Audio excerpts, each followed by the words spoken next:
I think most of us, we think when we feel this discomfort, that's happening to us, right? But it's not, it's happening for us. It's a signal for us to listen to. Now, how we interpret it is up to us. And that's where the magic happens. If you interpret it as something that is harmful, is dangerous, that you need to escape, right? You don't want to feel that uncomfortable sensation.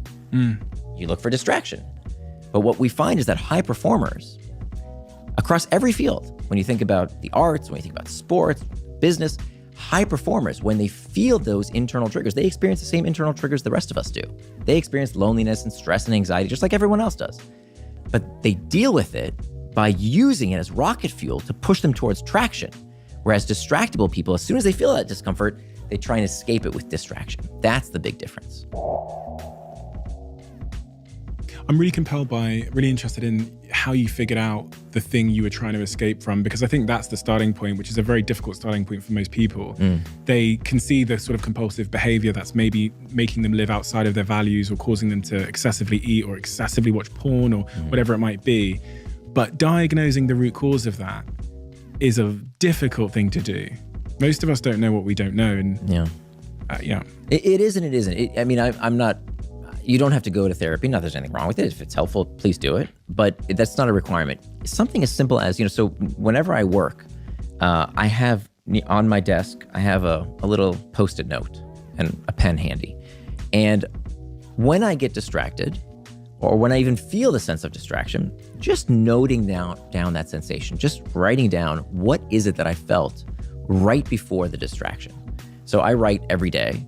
And all I want to do when I write, you know this, right? When you write, all you want to do is go Google something or do some research or go check email for a quick sec, or let me just find that one thing that might be, and they're all distractions. They're all taking you away from the core thing you need to do, which you said you would do, which is right.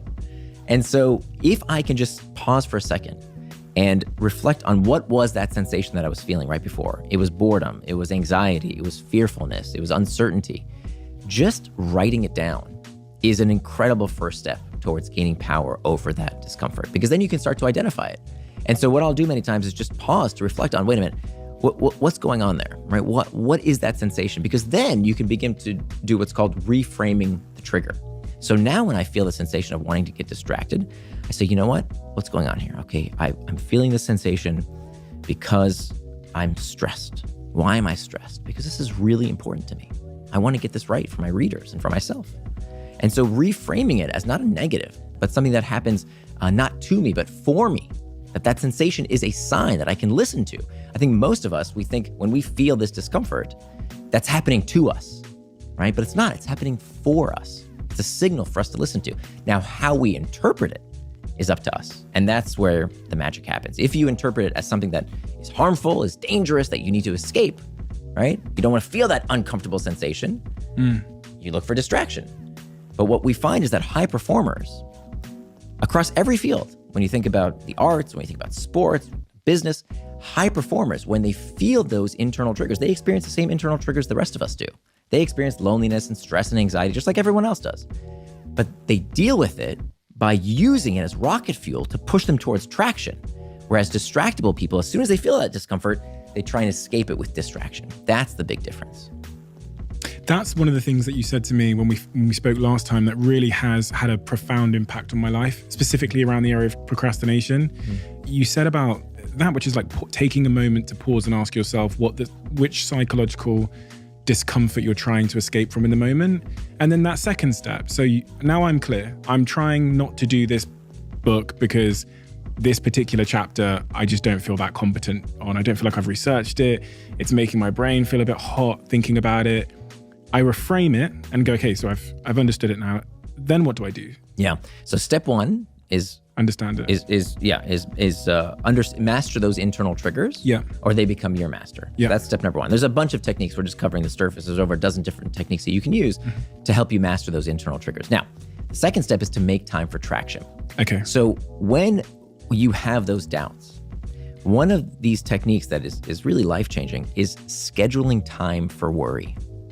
Scheduling time for worry.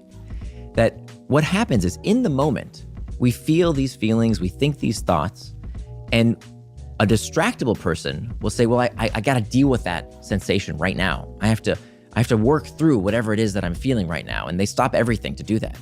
And that's not the right method. The right method is to write down that sensation and get back to the task at hand as quickly as possible using these 4 strategies. Then later on, right, now that you've written down what that sensation is, you're going to make time in your calendar to think about that sensation. So start processing it. Using the book example, I've hit chapter 12 and I'm struggling with this chapter. Right. So you step number 1, you have these tools. Yep. Maybe I can digress for a second. I'll tell you my favorite tool for mastering internal triggers. It's called the 10-minute rule. This comes from acceptance and commitment therapy. And the 10-minute rule says that you can give in to any distraction. Maybe it's smoking that cigarette if you're trying to quit. Maybe it's eating that piece of chocolate cake if you're on a diet. Maybe it's checking social media, whatever it is, whatever distraction. You can give in to that distraction, but not right now. You can give in 10 minutes. Don't misunderstand, not for 10 minutes. Sometimes people get it wrong. It's in 10 minutes, okay? So what does that do? What that does is, we talked about psychological reactance earlier, and you asked, what do you do about psychological reactance? You're allowing yourself to acknowledge that you are in control, that you decide. What many people do is they have strict abstinence, right? Strict abstinence says, no, I will not do it, right? I won't eat sugar. I won't get distracted. I will do this. I will do that. As opposed to saying, hey, I'm an adult. I can do whatever I want. I choose not to go off track for the next 10 minutes. That's it. In 10 minutes, I can give into whatever I want. So now I'm in control. You know, the whole just say no technique, turns out, makes you ruminate and think about and have more discomfort around the thing you want, increasing these internal triggers. And that actually is what makes you give into that distraction. We know that with smoking, actually, it's very interesting. We're finding that nicotine is less and less part of the reason people get addicted to cigarettes. It's more about the rumination around, I want to smoke, but I can't. I want to smoke, but I shouldn't. I want to smoke. Fine. I'll finally smoke. Now I get relief. How do we know this? If you ask smokers, why do they smoke? The number 1 reason, it's relaxing. That makes no sense. Nicotine is a stimulant. Makes no sense, right? Why would it be relaxing? It's relaxing because finally I can stop telling myself I don't have to do it anymore. I don't have to fight with myself anymore. And that eases that psychological reactance. I can finally give in. So when you use this 10-minute rule and say, okay, I can give into that distraction in 10 minutes from now, what you're doing is you're establishing agency, right? Now you're in control. And we can do anything for 10 minutes. And if 10 minutes feels like too long, try the 5-minute rule. The idea is that you're building that ability over time. So the 10-minute rule becomes the 12-minute rule, becomes the 15-minute rule. And you're learning, wait a minute, I can actually delay gratification. Remember, all these problems of distraction are an impulse control issue. So when you teach yourself, wait a minute, okay, I can delay for 5-10 minutes. That's no big deal. You're proving to yourself, hey, I'm not addicted to these things. I'm not powerless. My brain isn't being hijacked. I do have control as long as I use these practices, right? So the 10-minute rule is a very, very effective technique. Now, we were talking about budgeting that time later on. Okay, so when you use those techniques, that's step number 1. By the way, there's a dozen other techniques that you can use. The 10-minute rule is just one of them. Later on in the day, you're gonna put time in your schedule to come back to that feeling, right? I want you to literally put time in your calendar called worry time. And that's where you're going to look back at that Post-it note and worry about all the things that you thought you would normally have to get to throughout your day. Does that make sense?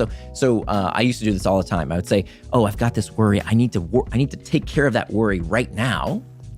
And that would derail me. As opposed to when I started writing down and planning for that worry time, you know what happened? 9 out of 10 of those worries and emotions and fears and thoughts melted away. When I had a few minutes to think about them, you know what? Actually, that wasn't that important. That didn't have to get done. That wasn't really a problem, right? And the 1 out of 10 that really was an issue that I did need to think about, okay, now I have time to actually think about it. So 1, it compartmentalizes that time so it doesn't pull you away, and it lets your brain relax. Second thing it does is that it lets your brain say, okay, I don't have to worry about this problem right now. I can think about it later. We see this, by the way, with children. You know, many parents, there's a whole section in the book, Indistractable, on how to raise indistractable kids. And so many parents ask me about, you know, what do I do with social media and this and that? And part of my advice is schedule time for your kids to play video games. Put it in their daily schedule. Like sit down with them and make a schedule for the day and have that time. Because then they don't have to worry about all day, when do I get to play Fortnite? When do I get to, hang out with my friends online? It's in their schedule. It's coming. They don't have to think about it all day long. And so it's the same with any of these potential distractions. We want to compartmentalize these times when we can think about them later in the day and work on them.